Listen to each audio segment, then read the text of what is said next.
Subhanahu wa taala, diberikan tempat yang terbaik oleh Allah Subhanahu wa taala. Sholli ila arwahi Bapak Nur Ahmad PLT Bupati Sidoarjo. Syai'lillahi lana wa lahum al-Fatihah. A'udzu billahi minasyaitonir rajim. Bismillah. Iyyaka na'budu wa iyyaka nasta'in.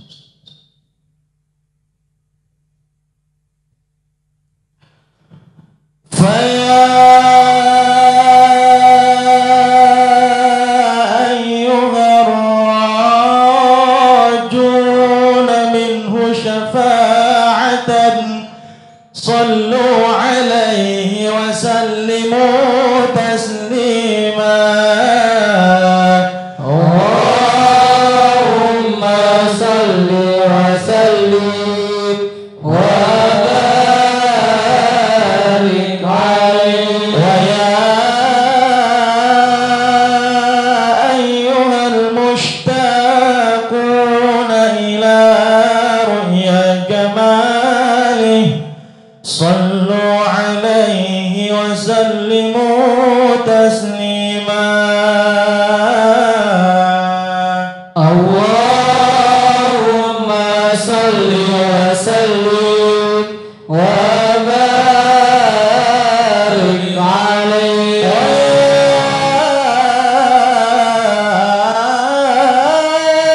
من يخطب وصاله يقظته ومناما صلوا عليه وسلموا تسليما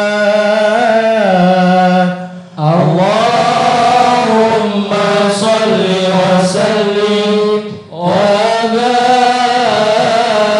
عليه يا ربي صل على محمد يا ربي صل عليه وسلم يا ربي صل على محمد يا ربي صل عليه وسلم يا ربي بلغ الوسيلة يا ربي خصه بالفضيلة يا ربي صل على محمد يا ربي صل عليه وسلم يا ربي وارضى عن الصحابة يا ربي وارضى عن السلالة يا ربي صل على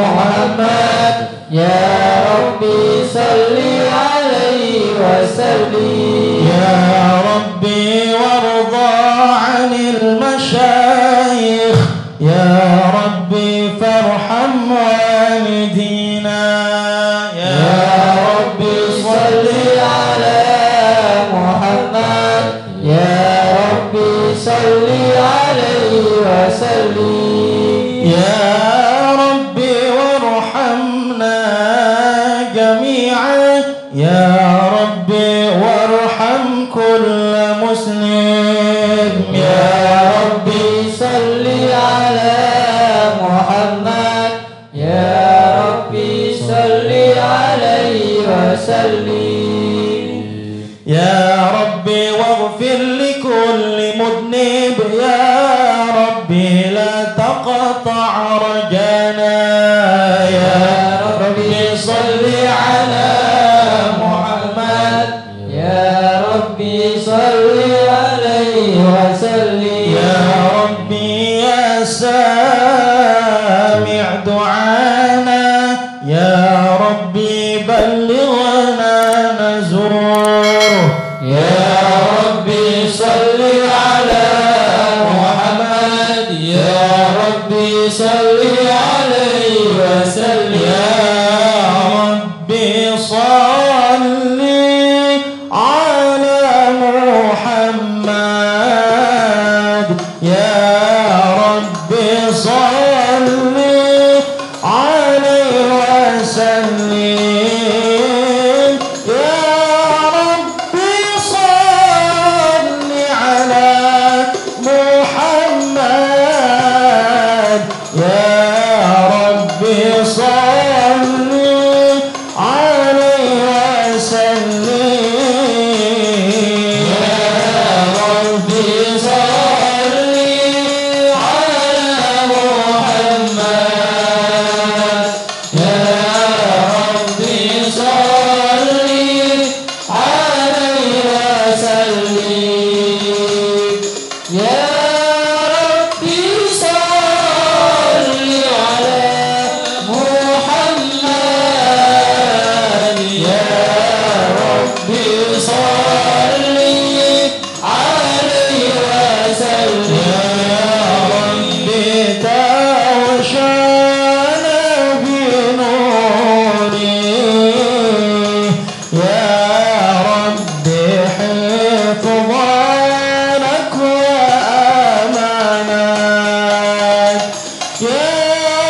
يا ربي صل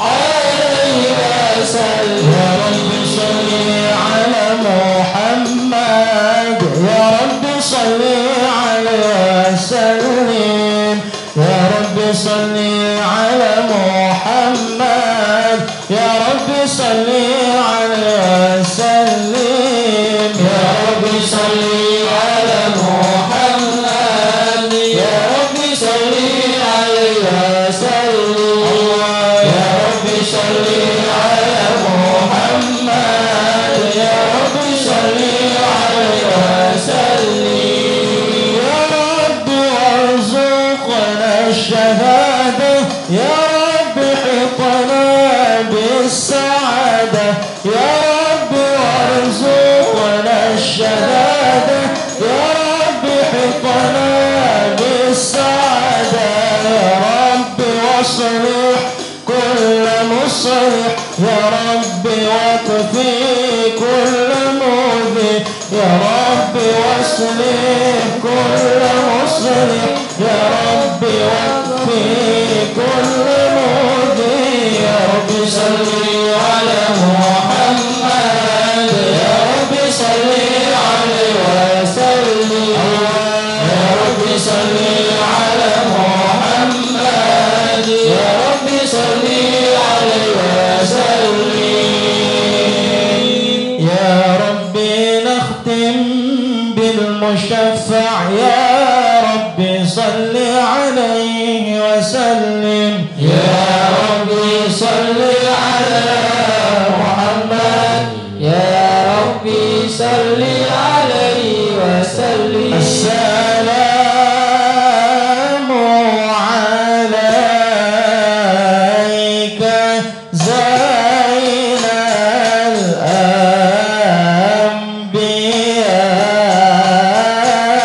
الأنبياء السلام عليك السلام عليك زين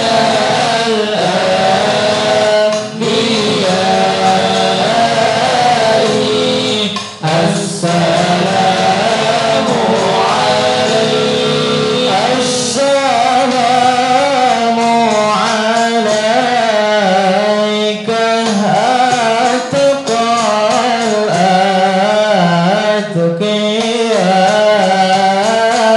الأتقياء السلام عليك السلام عليك زين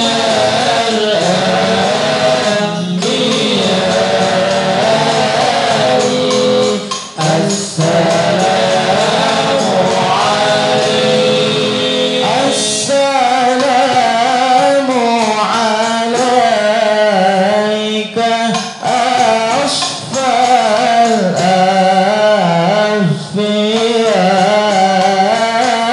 الأشفياء السلام عليك السلام عليك زين الأنبياء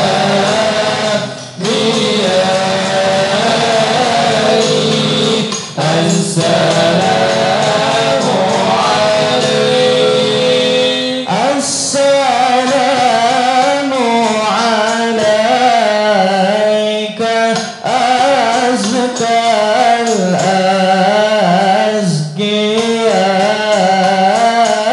الأزكياء السلام عليك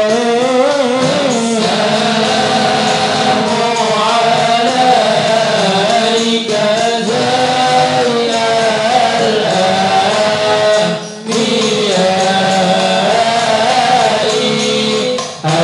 السلام عليك السلام عليك زين الأنبياء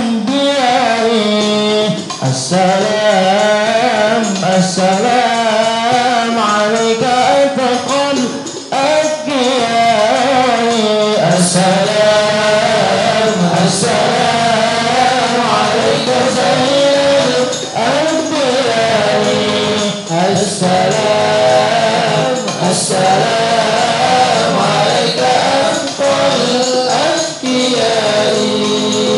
السلام السلام عليك أحمد يا محمد السلام السلام عليك طه يا ممجد السلام السلام عليك أحمد يا محمد السلام السلام عليك طه يا ممجد السلام السلام عليك طه يا ممجد السلام السلام عليك زين الأنبياء السلام السلام عليك أنقى الأتقياء السلام عليك زين الأنبياء السلام عليك أتقى الأتقياء السلام عليك زين الأنبياء السلام عليك أتقى الأتقياء السلام عليك زين الأنبياء السلام عليك أتقى الأنبياء السلام على المشفع في القيامة السلام على المضلل بالغمامة السلام على المشفع في القيامة السلام على المضلل بالغمامة السلام على المتوج بالكرامة السلام عليك السلام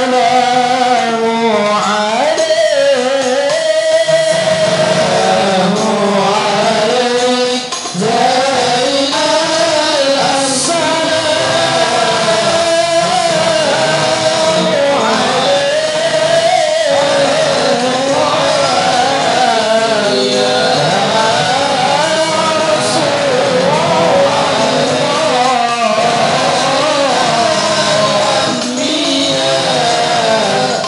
السلام عليك أتقى الأنبياء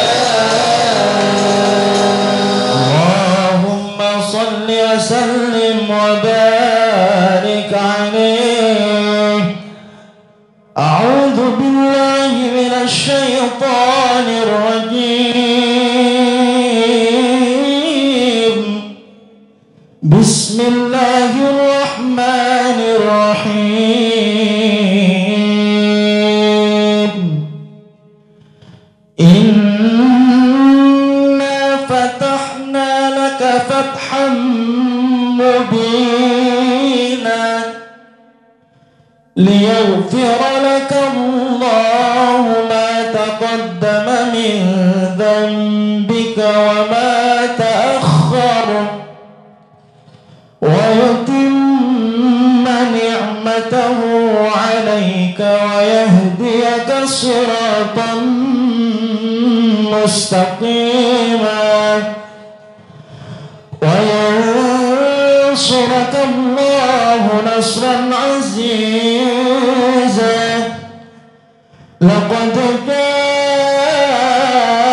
جاءكم رسول من أنفسكم عزيز عليه ما عنتم حريص عليكم بالمؤمنين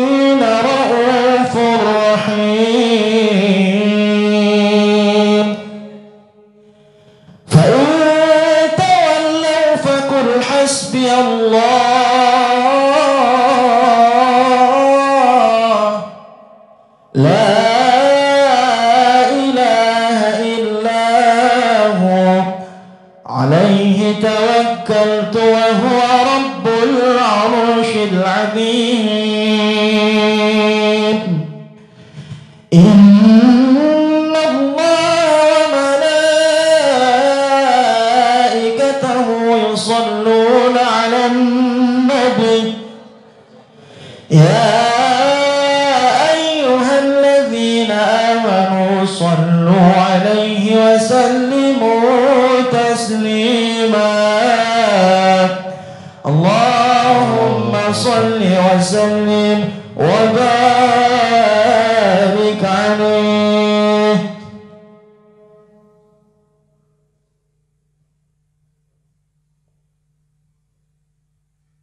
يا رسول الله سلام عليك يا رفيع شاني وبركي عفة يا جيرة العالمين يا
وسلم وبارك عليه. الحمد لله القوي الغالب الولي الطالب الباعث الوارث المانح السالب عالم الكائن والبائن والزائل والذاهب يسبحه الآفل والمائل والطالع والغارب ويوحده الناطق والصامت والجامد والذائب يضرب بعدله الساكن ويذكر بفضله الضارب. لا إله إلا الله. حكيم أظهر بديع حكمه والعجائب في ترغيب هذه القوالب. خلق مخا وعظما وعدودا وعروقا ولحما وجلدا وشعرا بنسب معتلف متراكب من ماء دافئ يخرج من بين الصلب والترائب. لا إله إلا الله. كريم بسط لخلقه بساط غرمه والمواهب ينزل في كل ليلة إلى سماء الدنيا وينادي هل من مستغفر هل من تائب هل من طالب حاجة فأولي له المطالب. فلو رأيت الخدام قياما على الأقدام وقد جادوا بالدموع السواكب والقوى بين نادم وتائب وخائف لنفسه يعاتب وآبق من الذنوب إليه هارب فلا يزالون في الاستغفار حتى يكف كف النار ذيول الغيايب فيعودون وقد فازوا بالمطلوب وأدركوا رضا المحبوب ولم يعد أحد من القوم وهو خائب. لا إله إلا الله. فسبحانه وتعالى من ملك أوجد نور نبيه محمد صلى الله عليه وسلم من النور قبل أن يخلق آدم من الطين اللازب وعرض فخره على الأشياء وقال هذا سيد الأنبياء وأجل الأسبياء وأكرم الحبائب. اللهم صل وسلم وبارك عليه. اللهم صل وسلم وبارك عليه. قيل وآدم عليه السلام قال آدم به أنيله أعلى المراتب. قيل ونوح عليه السلام قال نوح به ينجو من الغرق ويهلك من خالفه من الأهل والأقارب. قيل وإبراهيم عليه السلام قال إبراهيم به تقوم حجته على عباد الأصنام والكواكب. قيل وموسى عليه السلام قال موسى أخوه ولكن هذا حبيب وموسى كليم ومخاطب. قيل وعيسى عليه السلام قال عيسى يبشر به وهو بين يدي نبوته كالحاجب. قيل فمن هذا الحبيب الكريم الذي ألبسته حلة الوقار وتوجته بتيجان المهابة والافتخار ونشرت على رأسه العصائب.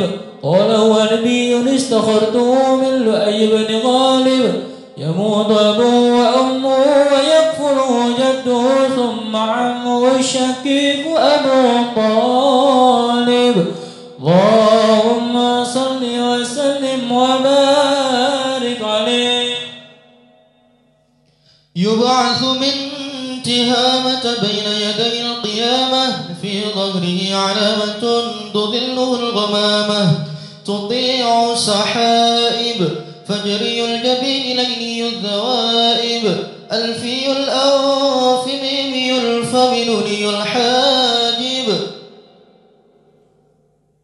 سمعه يسمع صرير القلم بصره إلى السمع الطباق ثاقب قدمه قبلهما البعير فأزال مشكه من المحن والنوائب آمن به الضب وسلمت عليه الأشجار وخاطبته الأحجار وحن إليه الجذع حنين حديد نادب يداه يظهر بركتهما في المطاعم والمشارب قلبه لا يغفل ولا ينام ولكن للخدمة على الدوام مراقب إن أوذي يعفو ولا يعاقب وإن خصم يصمت ولا يجاوب أرفعه إلى أشرف المراتب في رتبة لا تنبغي قبله ولا بعده لراكب في موكب من الملائكة يفوق على سائر المواكب فإذا ارتقى على الكونين وانفصل عن العالمين ووصل إلى قاب قوسين كنت له أنا النديم والمخاطب اللهم صل وسلم وبارك عليه ثم أرده من العرش قبل أن يبرد الفرش وقد نال جميع المآرب فإذا شرفت في قالب سعت إلي أرواح المحبين على الأقدام والنجائب اللهم صل وسلم وبارك عليه وعلى آله.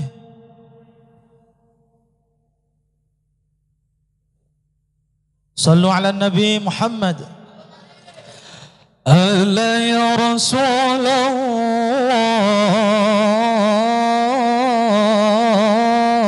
الله إنك رحمة وإنك سر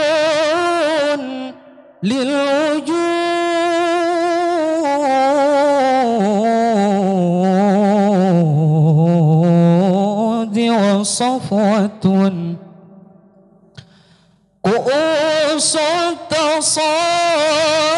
التصابي في هواك لذيذة وليتك تحلو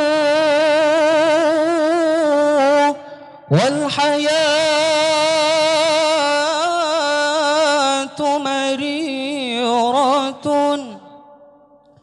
وليتك ترضى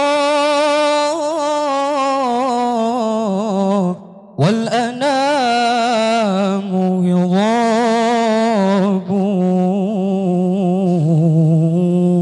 يغابون.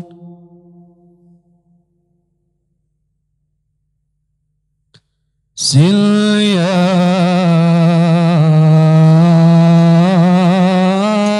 يا نبي سل يا نبي كي أرى جمالك كي أرى جمالك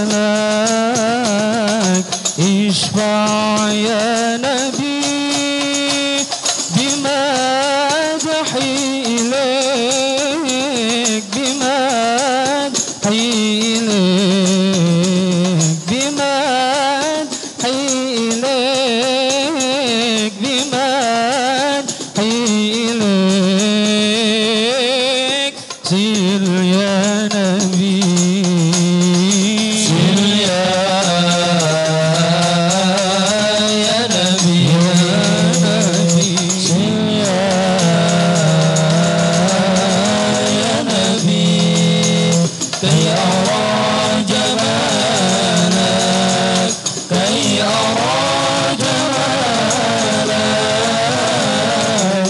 اشفع يا نبي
فسبحان من خصه صلى الله عليه وسلم بأشرف المناصب والمراتب، أحمده على ما منح من المواهب، وأشهد أن لا إله إلا الله وحده لا شريك له رب المشارق والمغارب، وأشهد أن سيدنا محمدا عبده ورسوله المبعوث إلى سائر الأعاجم والأعارب، صلى الله عليه وسلم وعلى آله وأصحابه أولي المآثر والمناقب، صلاة وسلاما دائمين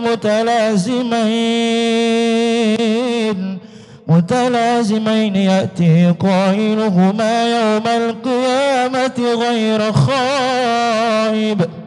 اللهم صل وسلم وبارك عليه.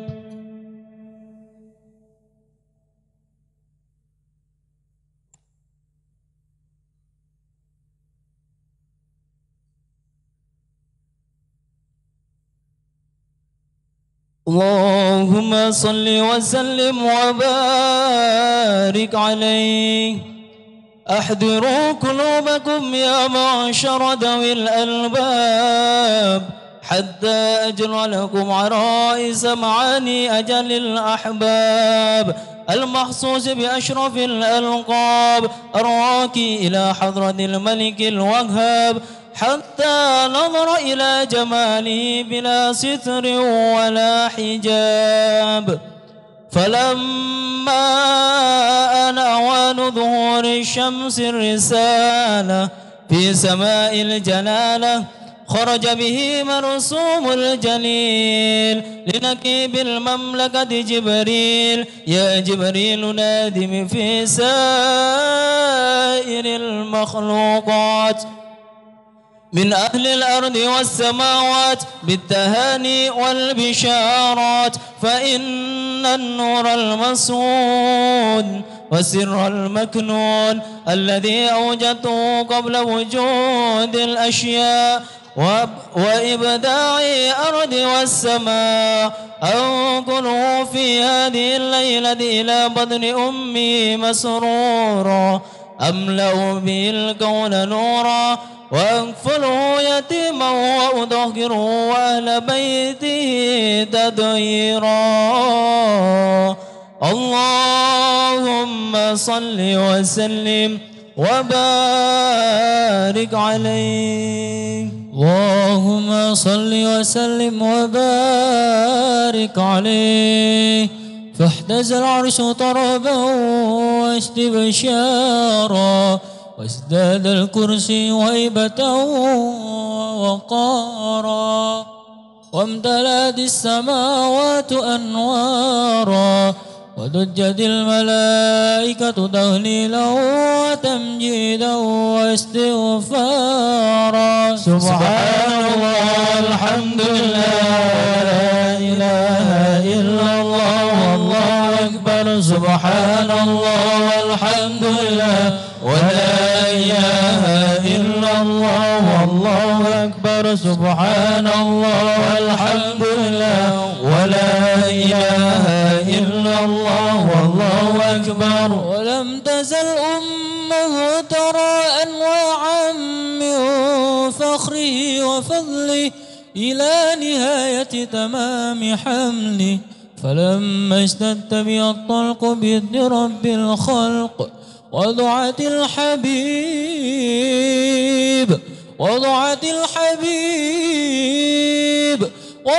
الحبيب صلى الله عليه وسلم ساجدا شاكرا حامدا كأنه البدر في تمامه.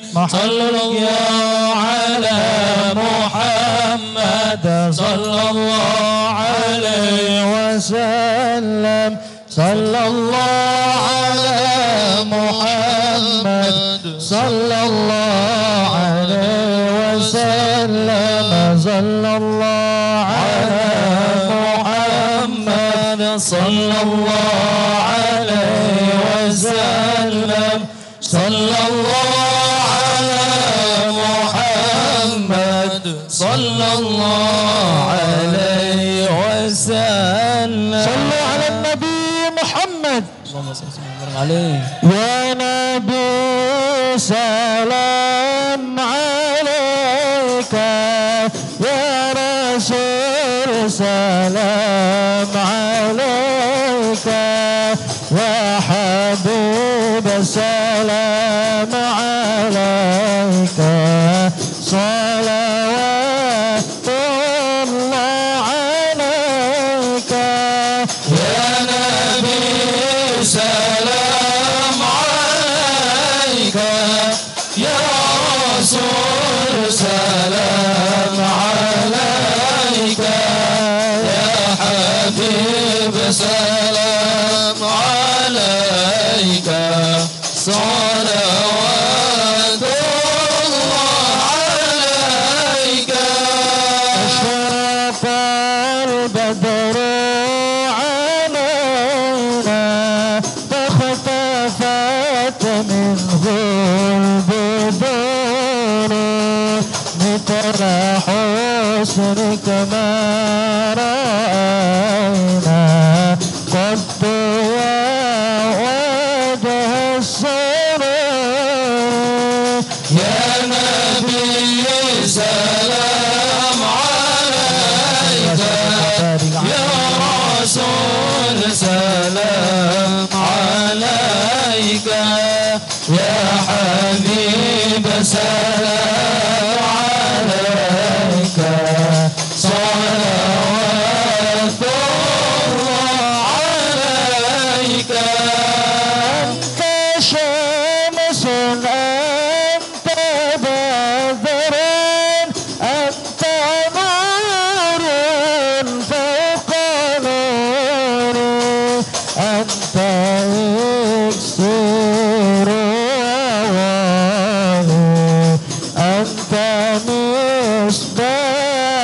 الصدور يا نبي سلام عليك يا رسول سلام عليك يا حبيب سلام عليك صلوات الله عليك يا حبيبي يا محمد يا عروس الخلقين يا مؤيد يا ممجد يا إمام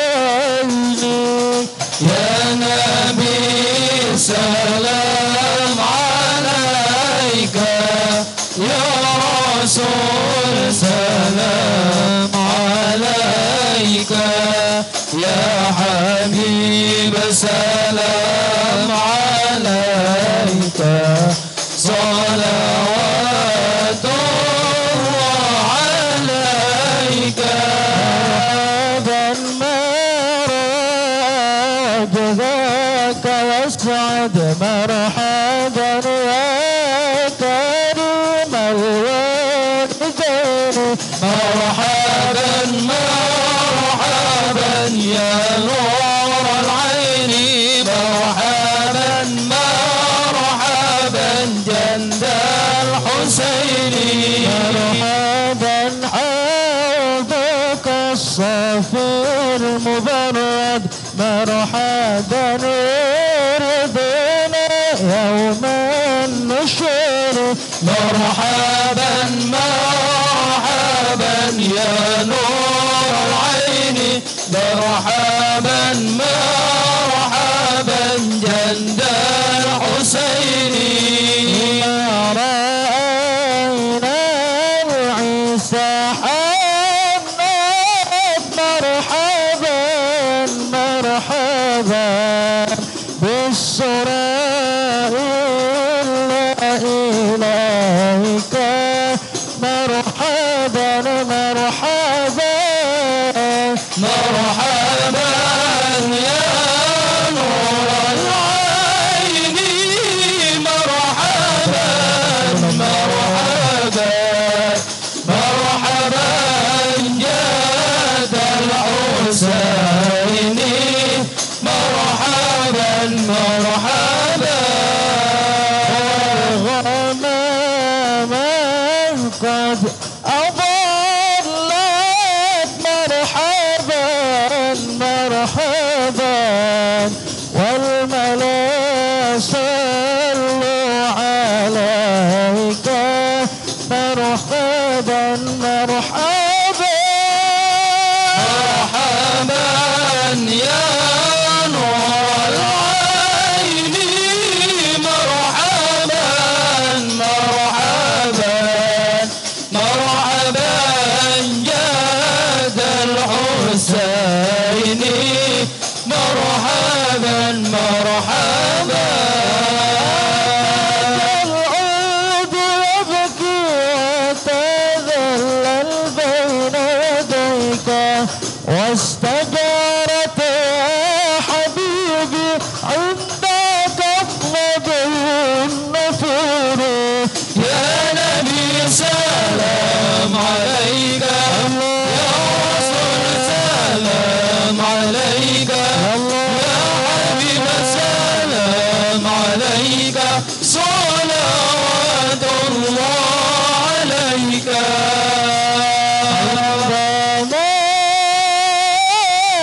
شد المحامل وتنادى الرحيل جئت الدمع سائل قلت طفل دليل صلى الله على محمد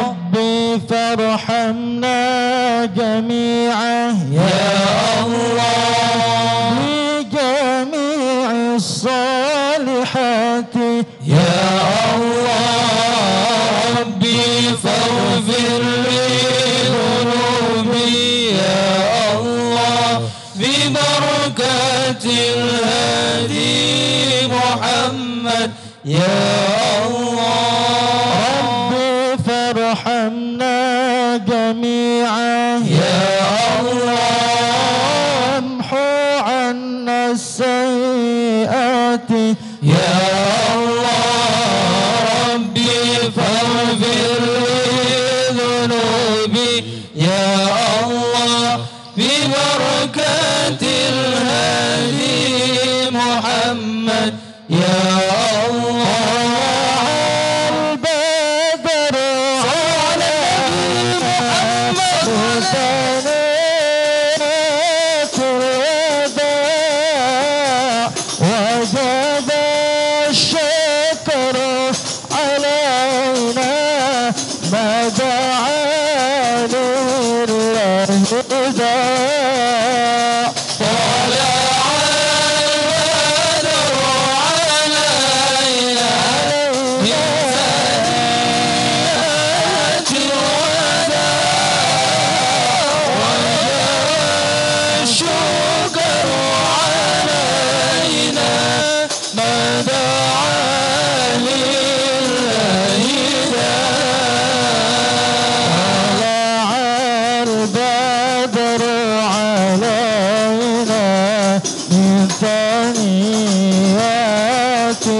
صلى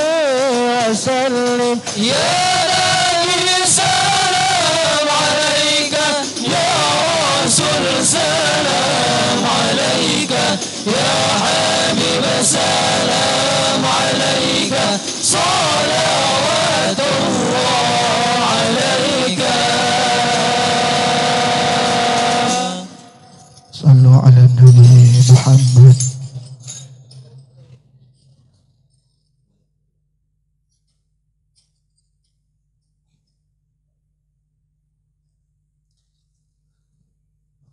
وولد صلى الله عليه وسلم محتونا بيد العناية مكحولا بكحل الهداية فأشرق بماء الفضاء ودلألأ الكون من نوره وأضاء ودخل في عقد بيعته من بقي من الخلائق كما دخل فيها من مضى أول فضيلة المعجزات بخمود نار فرش وشقوط الشرفان ورميت الشياطين من السماء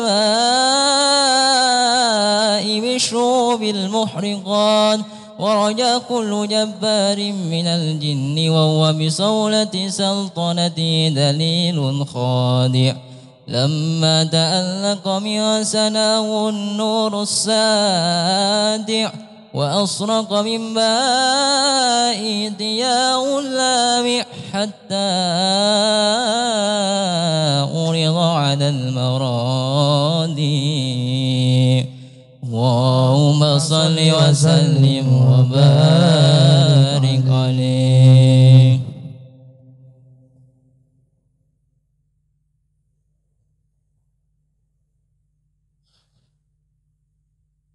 وأجمل منك لم ترى قط عين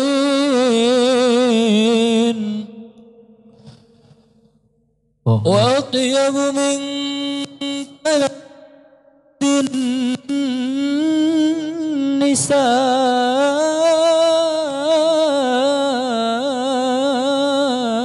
النساء خلقت مبرأ من كل عيب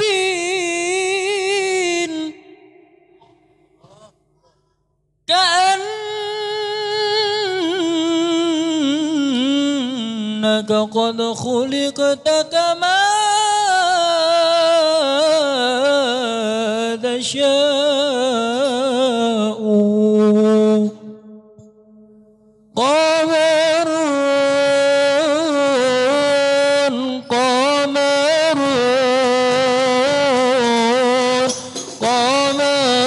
سيدنا النبي قمرون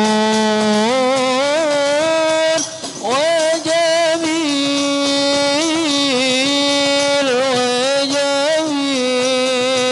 وجميل وجميل سيدنا النبي وجميل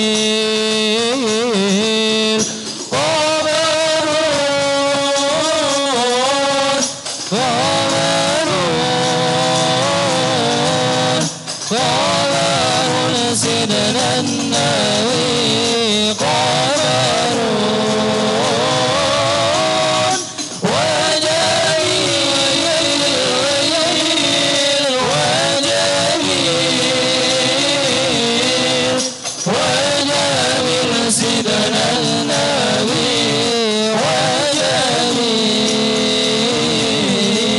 وجميل وكف المصطفى كالورد ينادي الله الله يبقى إذا مست أيادي الله الله المصطفى كالورد ينادي الله الله يبقى إذا مست أيادي الله الله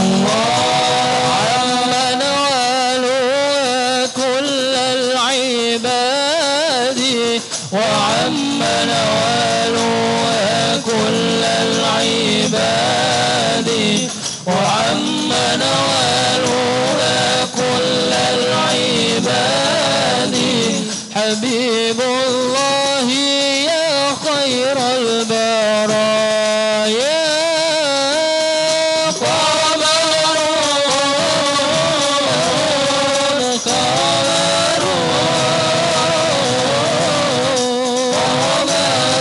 سيدنا النبي قمر وجميل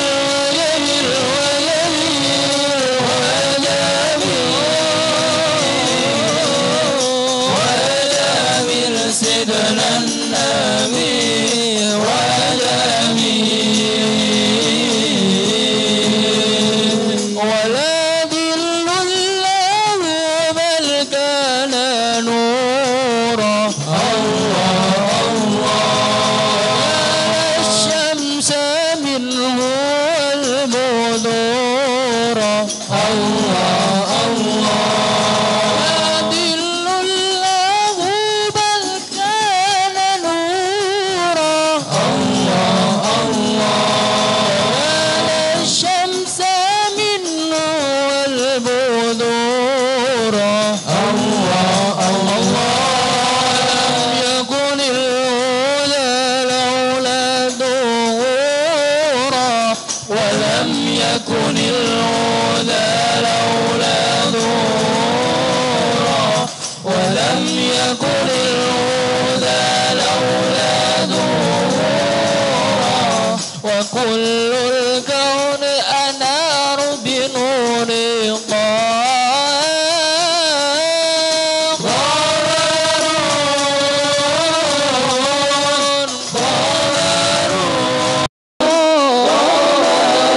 سيدنا النبي قمر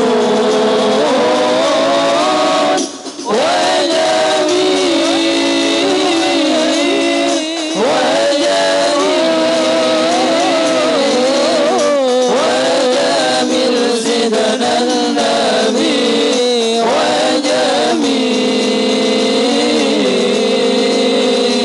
وجميل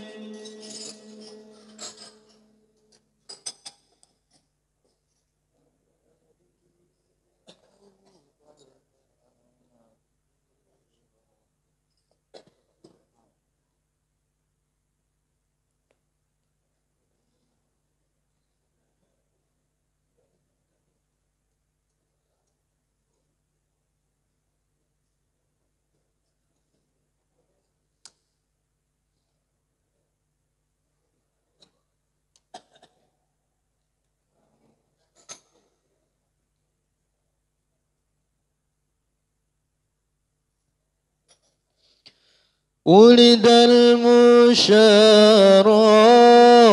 المشرف في ربيع الأول والقلب يخفق والكواكب تنجلي ولد المشرف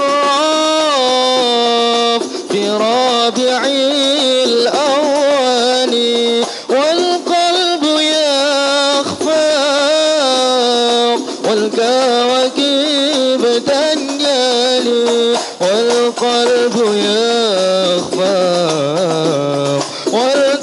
والكواكب تنجلي ويا المشرف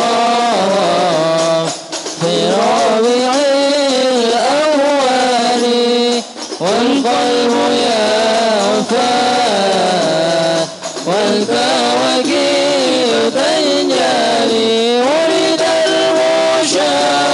المشرف في ربيع الأول والقلب يخفق والكواكب تنجلي والقلب يخفق والكواكب تنجلي يا نفس نلت المنى فاستبشري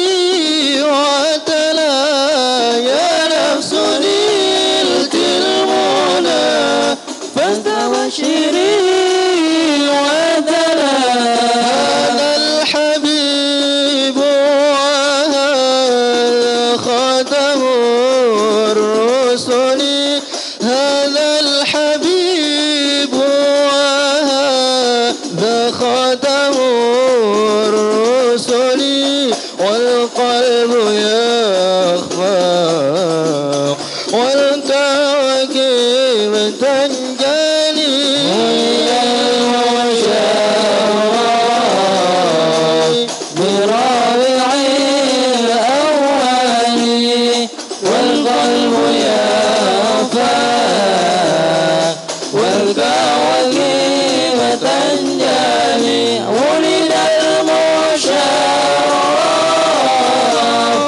بربيع الأول والقلب يرفع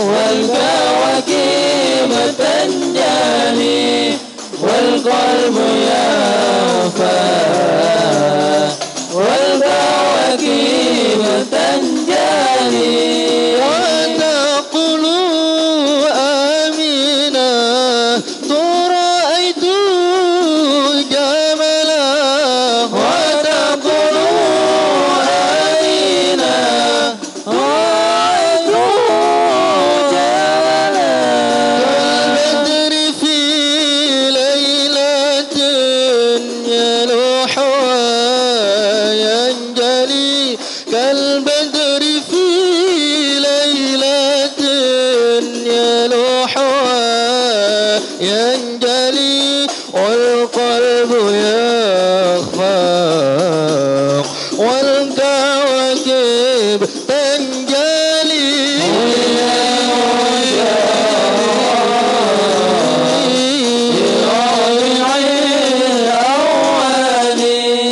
والقلب يرفع والكواكب تنجلي ولد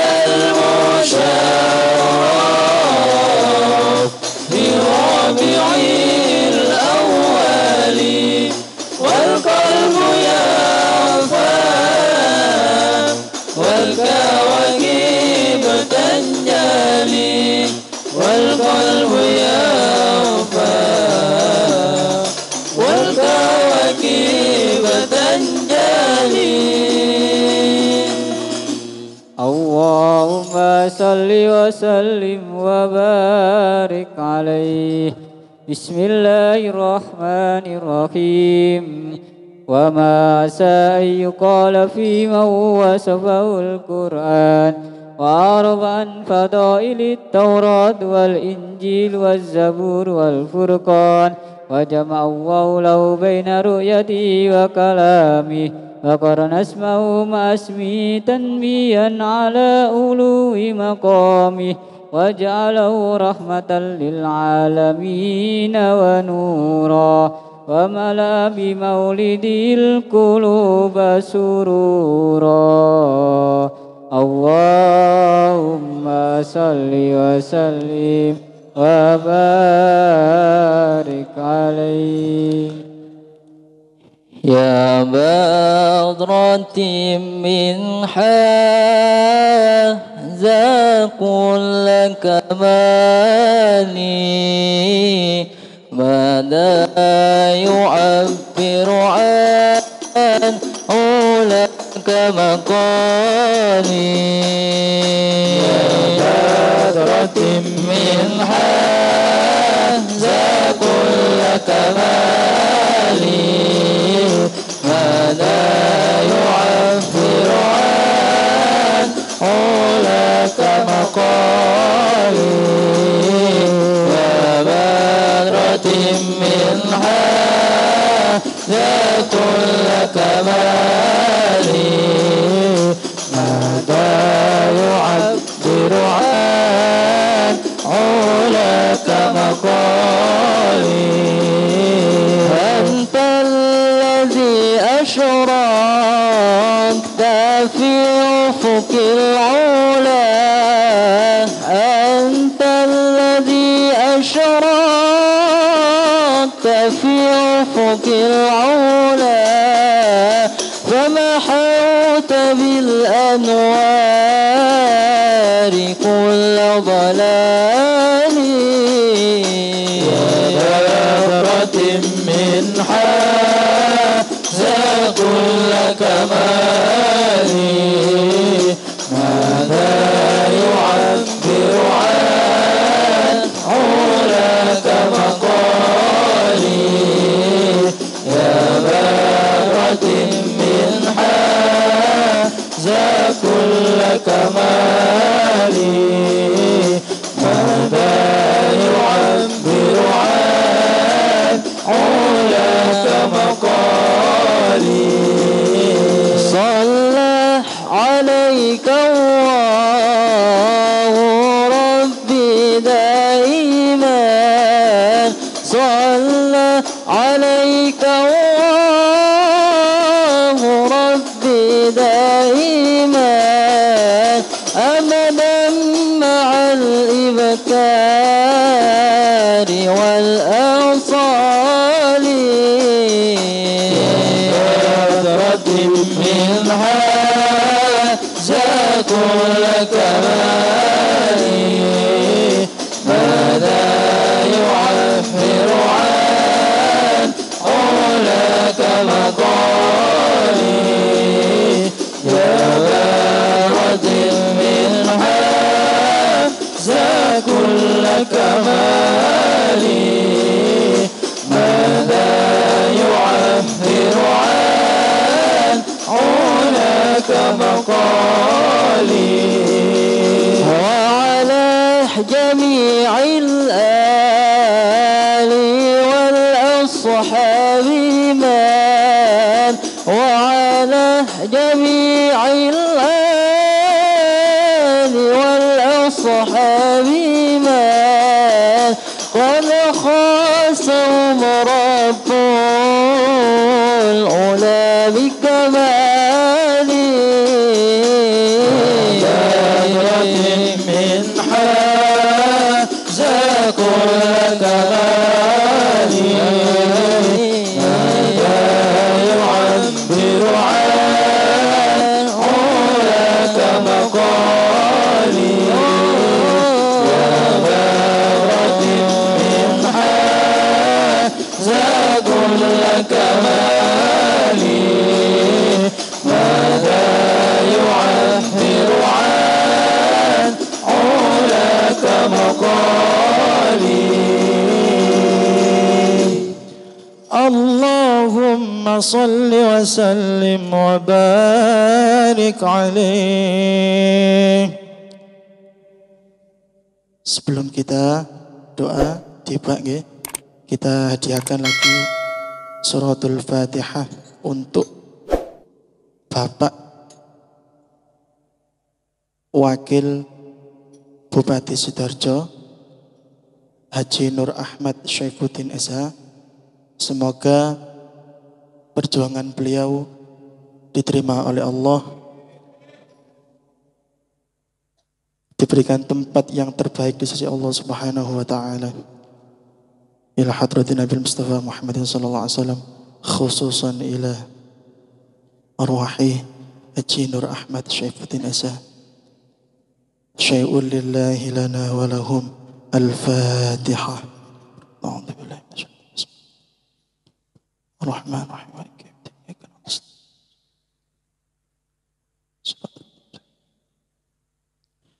أعوذ بالله من الشيطان الرجيم. بسم الله الرحمن الرحيم. الحمد لله رب العالمين. اللهم صل وسلم على سيدنا محمد وعلى آله وصحبه أجمعين. جعلنا الله وإياكم ممن يستوجب شفاعته ويرجو رحمته ورأفته. اللهم بحرمة هذا النبي الكريم وآله وأصحابه السالكين على منهجه القويم اجعلنا من خيار أمته واسترنا بذيل حرمته واحشرنا غدا في زمرته واستعمل ألسنتنا في مدحه ونصرته وأحينا متمسكين بسنته وطاعته وأمتنا على حبه وجماعته. اللهم ادخلنا معه الجنة فإنه أول من يدخلها وأنزلنا معه في قصورها فإنه أول من ينزلها وارحمنا يوم يشفع للخلائق فترحمها. اللهم ارزقنا زيارته في كل سنة ولا تجعلنا من الغافلين عنك ولا عنه قدر سنة.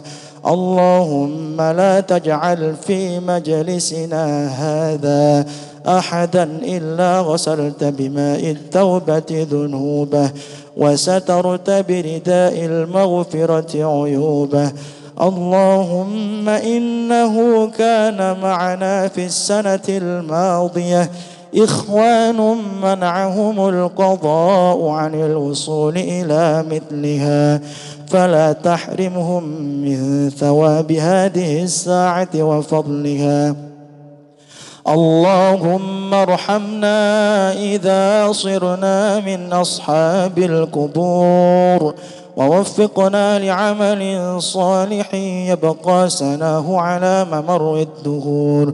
اللهم اجعلنا لآلائك ذاكرين، ولنعمائك شاكرين، وليوم لقائك من الذاكرين، وأحينا بطاعتك مشغولين، وإذا توفيتنا فتوفنا غير مفتونين ولا مخذولين، واختم لنا منك بخير أجمعين. اللهم اكفنا شر الظالمين، وجعلنا من فتنة هذه الدنيا سالمين. اللهم اجعل هذا الرسول الكريم لنا شفيعا، وارزقنا به يوم القيامة مقاما رفيعا. اللهم اسقنا من حوض نبيك محمد صلى الله عليه وسلم شربة هنيئة لا نطمع بعدها أبدا، واحشرنا تحت لوائه غدا. اللهم اغفر لنا به ولآبائنا ولأمهاتنا ولمشايخنا ولمعلمينا وذوي الحقوق علينا، ولمن أجر هذا الخير هذه الساعة، ولجميع المؤمنين والمؤمنات والمسلمين والمسلمات الأحياء منهم والأموات، إنك مجيب الدعوات وقاضي الحاجات وغافر الذنوب والخطيئات، يا أرحم الراحمين يا أرحم الراحمين يا أرحم الراحمين. وصلى الله على سيدنا محمد وعلى آله وصحبه وسلم. سبحان ربك رب العزة عما يصفون، وسلام على المرسلين، والحمد لله رب العالمين. شر الفاتحة.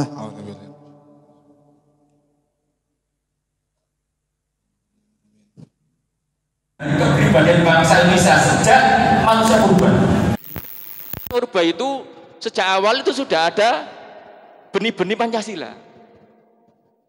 Ya, nah, mereka yang hari ini mempermasalahkan Pancasila itu gak pernah belajar sejarah Indonesia. Ya, tidak pernah belajar sejarah Indonesia. Mungkin sekolahnya di luar negeri, mulai SD, atau tidak pernah sekolah. Ya, karena keberadaan Pancasila yang sekarang ini sudah merupakan konsensus bersama. Dalam materi yang saya bacakan ini sebagai mitsaqon ghalidho. Apa itu? Mitsaqon ghalidho. Hah? Apa mitsaqon ghalidho itu? Kesepakatan, perjanjian agung. Nek di dalam kegiatan-kegiatan keagamaan, misalkan hal itu sering disebut dengan dihubungkan dengan perkawinan, ya, karena di situ perjanjian yang agung. Bahkan Allah dengan para rasulnya itu sudah banyak perjanjian juga. Nah, jadi Pancasila itu merupakan perjanjian agung, kesepakatan bersama seluruh bangsa Indonesia. Spirit ideologi dari Pancasila. Kita tahu Indonesia itu ada berapa pulau? Ada berapa pulau?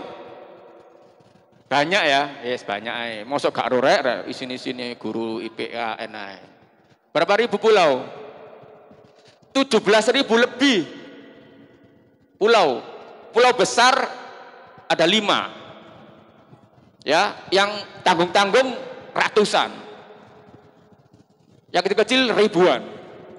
Karena peta Indonesia ya, besok tak beri peta Indonesia di sini. Supaya anak-anak tahu bahwa Indonesia itu seperti itu bentuknya. Ratusan, ribuan pulau. Lah itu meningkat jadi satu. Kalau satu pulau, tentu bahasanya berbeda dengan bahasa pulau lain. Agamanya, kepercayaannya, keyakinannya, budayanya, apalagi makanannya, pandangan hidupnya, warna kulitnya, macam-macam. Indonesia itu luar biasa. Dari keanekaragaman budaya, sara ya bahasanya ya. Keanekaragaman sara, apa sara? Suku, agama, ras, antar golongan. Alhamdulillah, pinter hari Ibn Numang ya.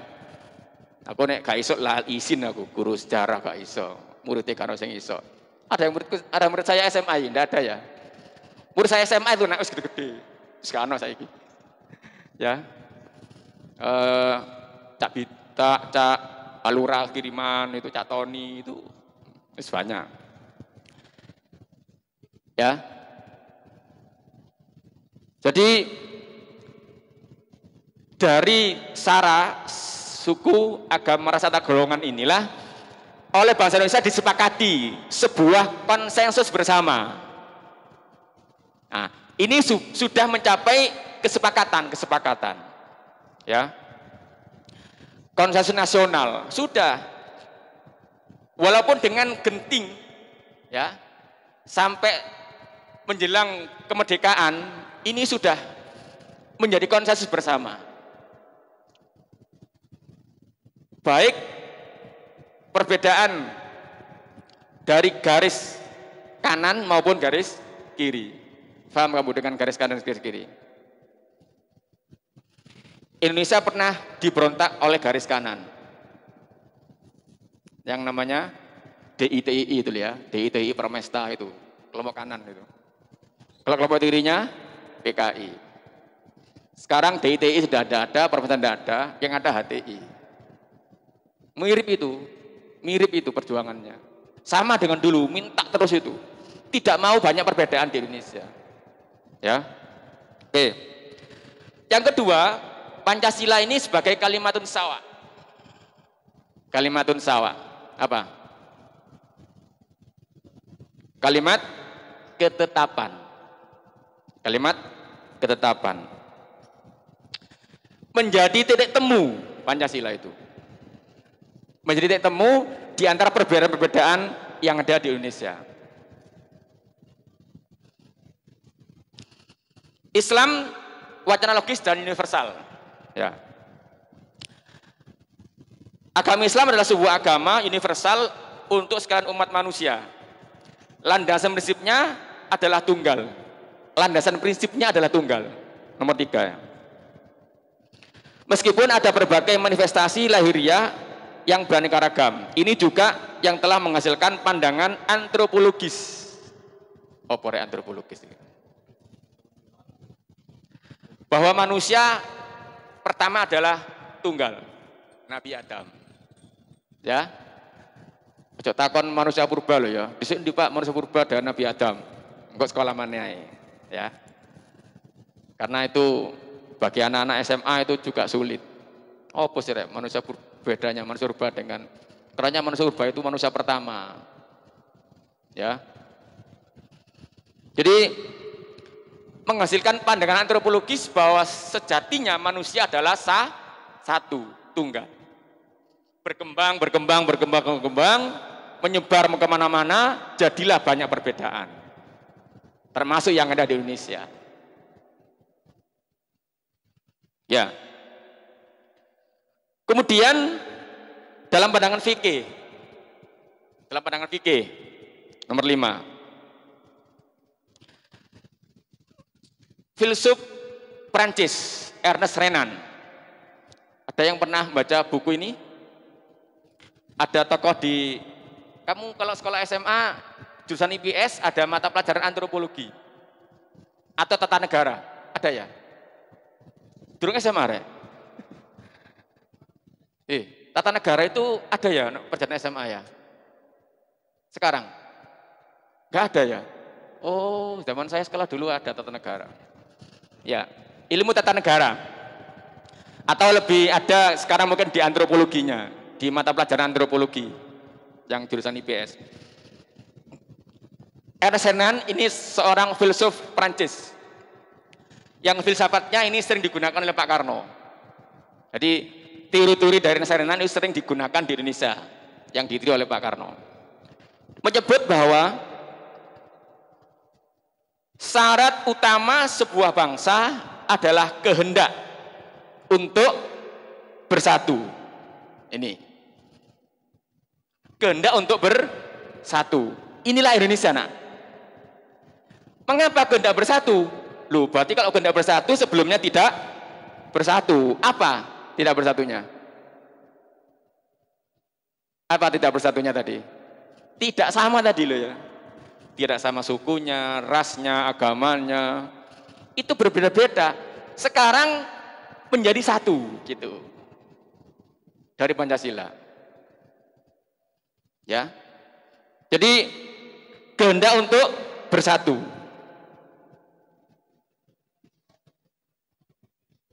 Berbagai agama tetapi kehendak bersatu.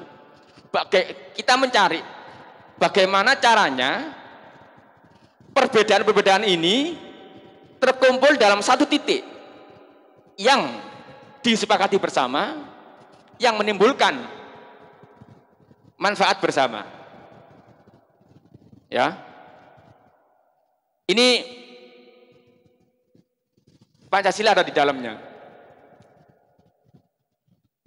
Jadi Pancasila merupakan kompromi dan konsensus nasional dari semua golongan masyarakat Indonesia.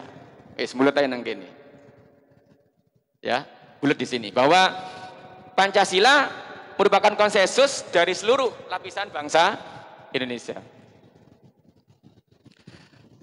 Yang keenam, materi kedua, Pancasila adalah hasil konseptualisasi dan sejarah panjang perjuangan bangsa Indonesia di dalam memuat nilai-nilai bangsa yang luhur dan menyimpan spirit perjuangan bangsa. Ya, ini tadi saya katakan. Ya. Jadi Pancasila itu sudah digali dari zaman purba. Ya, kalau kita melihat jauh ke belakang. Model penerapan syariat Islam di Pancasila. Yang pertama model tekstualis eksklusif. Ya. Bahwa kita berusaha melaksanakan syariat Islam sebagaimana telah disebutkan dalam teks Al-Qur'an dan hadis. Ya. Jadi bangsa Indonesia Muslim berusaha melaksanakan perintah Al-Qur'an dan hadis secara utuh. Ya. Yang kedua, substansianis inklusif. Nah, ini bahwa syariat-syariat Islam yang ada di Al-Qur'an dan hadis, kalau ada ijma dan qiyas, ya, itu melihat suatu konsep gagasan yang ada di balik teks. Di balik teks hukum itu ada kesempatan reasons, ya, dan ada tujuannya. Karena itu hukum Islam di Al-Quran dan hadis itu masih sesuai dengan zamannya. Masih perlu ada pemikiran yang ada di dalamnya tujuan-tujuan dari sebuah peraturan. Oke. Yang ketiga itu model kombinasi. Ya, kombinasi syariat Islam yang melihat mana syariat Islam yang qot'i, al-wurud, wal adillah lah. Itu dalil yang pasti. Ya, dalil yang pasti. Dan ada dalil yang doni, yang masih bisa diotak-atik sesuai dengan zamannya. Ya. Yang terakhir ini dulu ya, tentang 5 Pancasila, 5 sila dalam Pancasila. Insya Allah kamu sudah banyak tahu Kamu cari di media bagaimana Pancasila 1, 2, 3, 4, dan 5 itu sudah sesuai dengan ajaran Islam. Ya. Contoh ketuhanan yang Maha Esa. Di Al-Qur'an ada wa ilahukum ilahu wahid. La ilaha illahu warrahmanur rahim. Ya. Dan seterusnya. Kemudian kemanusiaan yang adil dan beradab. Sila kedua yang mencerminkan nilai kemanusiaan terdapat dalam surat Al-Maidah ayat 8. Yakni Islam selalu mengajarkan kepada umatnya untuk selalu bersikap adil dalam segala hal. Adil terhadap diri sendiri, adil terhadap orang lain, dan adil pada alam. Ya, di Al-Quran Al-Maidah ayat 8. Nanti dibuka Al-Qurannya. Yang ketiga, sila 3, Persatuan Indonesia.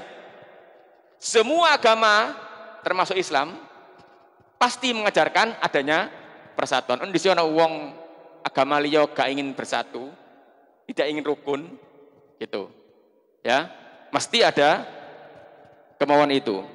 Itu di Al-Quran surat Ali Imran ayat 103.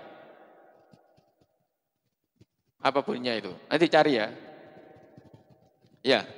Wa'tasimu bihablillahi jami'an wa la tafarraqu, kira-kira gitu. Nanti dicari. Yang keempat, kerakyatan yang dipimpin oleh hikmah kebijaksanaan dalam perumusan perwakilan. Al-Quran ada ini. Bahwa kita kalau ada permasalahan-permasalahan masyarakat harus diselesaikan dengan cara musyawarah. Ya, itu di dalam surat Shad ayat 20 dan Ali Imran 159. Yang kelima, keadilan sosial bagi seluruh Indonesia. Sila kelima. Ini sesuai dengan An-Nahl ayat 90. Sila yang mewujudkan rakyat adil.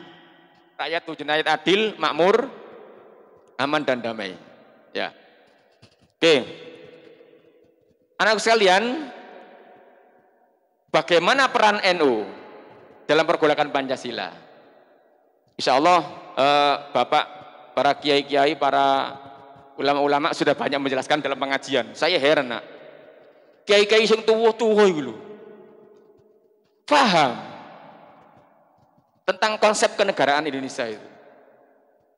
Iya, tua biyen yang salah ya nom kan. Sudah banyak membaca, banyak belajar. Karena tua karya enak. Saya heran loh. Kiai-kiai tua-tua. Biya syakur ngono niku ya. Tua koyoke gak ndayani. Tapi konsep keagamaan, kenegaraannya itu matang. Itu kiai-kiai NU seperti itu. Ya. Bahwa NU satu berperan sebagai perumus. Ingat BPUPKI dan PPKI. Pernah belajar ya BPUPKI dan PPKI ya? Nah, bagaimana Yai Wahid Hasyim perannya di sana? Bagaimana Yai Wahid Hasyim, bagaimana perannya Yai Hasyim Asy'arinya? Kan dia sebagai konsultan, baik konsultannya Yai Wahid maupun konsultannya Pak Karno. Pak Karno itu permasalahan apa tentang kenegaraan, selalu konsultasi kepada Yai Hasyim Asy'ari. Ya. Kemudian yang B, memperjuangkan. Jadi bangsa Indonesia ini telah diperjuangkan oleh para tokoh-tokoh Indonesia, tokoh-tokoh NU, Yai Hasyim Asy'ari, Yai Habsullah, Yai Bisri, Yai Abbas, Buntet, ya. Ketika Pancasila menghadapi ujian besar, ingat tahun 65, ya, kemarin tahun 2017. NU telah sepakat dengan pemerintah untuk melarang Hizbut Tahrir Indonesia yang sekarang masih banyak ada, tapi pemerintah kurang tegas untuk membubarkan mereka karena kita Indonesia ini demokrasinya kuat. Nah, Indonesia ini demokrasinya kuat, itu hak negara, hak warga negara, ya. Di dalam temenan itu pelanggar HAM. Ya, ya sama dengan adanya PKI itu. Kalau kamu lihat PKI zaman Gus Dur itu ya, Gus Dur lu minta maaf pada zuriyahnya PKI, minta maaf, sepurane. Tapi pemerintah ketika itu, Gus Dur loh lapo, ya minta maaf itu, kuno salah kok minta maaf. Iya, minta maaf itu. Ya. Kemudian NU itu tahun 83 memutuskan sebagai asas tunggal Pancasila itu nomor 1. Ormas pertama di Indonesia yang mengakui asas tunggal Pancasila itu Nahdlatul Ulama. Karena para tokoh kiai-kiai NU itu sudah lama merasakan adanya Pancasila di tengah masyarakat Indonesia. Ya, alhamdulillah dengan begitu adanya Pancasila di Indonesia bisa merukunkan semua elemen bangsa Indonesia. Karena itu di terakhir kata yang saya buat antara NU dan Pancasila, antara Pancasila dan NU itu sama dengan pohon beringin dengan hantunya. Ya. Sapa sing merusak pohon beringin, hantu akan ngamuk. Itu Pancasila dengan NU. Siapa yang mengotak-atik Pancasila, hantunya NU ngamuk itu. Ya. Jadi ini ungkapan yang tepat kalau Pancasila dan NU itu sebagai pohon beringin dan hantunya ditakuti. Ya. Kadang-kadang di hantu kan nggak kelihatan ya. Tapi di dalamnya membahayakan. Nah, inilah sedikit uraian saya, mudah-mudahan manfaat. Kelebihan di waktunya ya. Ya, mohon maaf ya. Ya, ini kilas balik saja anak-anak, kilas balik materi-materi itu saya menganggap ini penting untuk kita, untuk generasi muda, anak-anak IPNU, supaya dalam menanggapi problematika masyarakat sekarang, terutama tentang Pancasila, kamu sedikit ada bekal, ya. Terutama anak-anak nanti yang belum kuliah atau mau kuliah atau adiknya yang mau kuliah, ingat jangan salah menguliahkan adiknya atau kamu, karena sekarang ini banyak tempat-tempat perguruan tinggi bahkan pondok pesantren yang ajarannya tidak sesuai dengan kita, ya. Apa yang terjadi di Pasuruan kemarin, di Rembang itu madrasah sanawiyah itu nak. Oh, Islam benar, tapi mengajarkan HTI. Dan masih banyak lagi. Di Surabaya ada, di Malang banyak. Ya, ikuti itu. Saya ada ponaan ya, ada keponakan saya yang kuliah di Al-Um nak, Al-Um Malang, HTI itu. Benar untuk ngono. Misalnya saya, tapi rumahnya saudara semua aslinya, tempat tinggal di taman, sekarang punya suami dari Lawang, sekarang di Lawang, kuliah di Al-Um sana, wis biyen tak kandhani, aja kate Al-Um, deloken kena, temenan, kono jadine HTI, ya. Nah, ini anak-anak, problem-problem masyarakat sekarang ini, marilah kita jaga diri, jaga keluarga kita, adik-adik kita, yang mau sekolah, yang mau kuliah, yang mau mondok, mudah-mudahan bisa memilih tempat-tempat yang sesuai dengan ajaran Islam Ahlus Sunnah wal Jamaah Nahdlatul Ulama kita. Semangat ya? Oke, tetap belajar, walaupun mungkin masih daring, yang mondok-mondok, yang kuliah-kuliah, ya ikuti saja dulu ini protokol kesehatan yang disampaikan pemerintah. Mudah-mudahan kita semuanya diberi kesempatan oleh Allah Subhanahu wa taala untuk tetap bisa melaksanakan tugas kita sehari-hari. Mohon maaf kiranya akhirul kalam, wallahul muwaffiq ila aqwamit thoriq. Wassalamualaikum warahmatullahi wabarakatuh.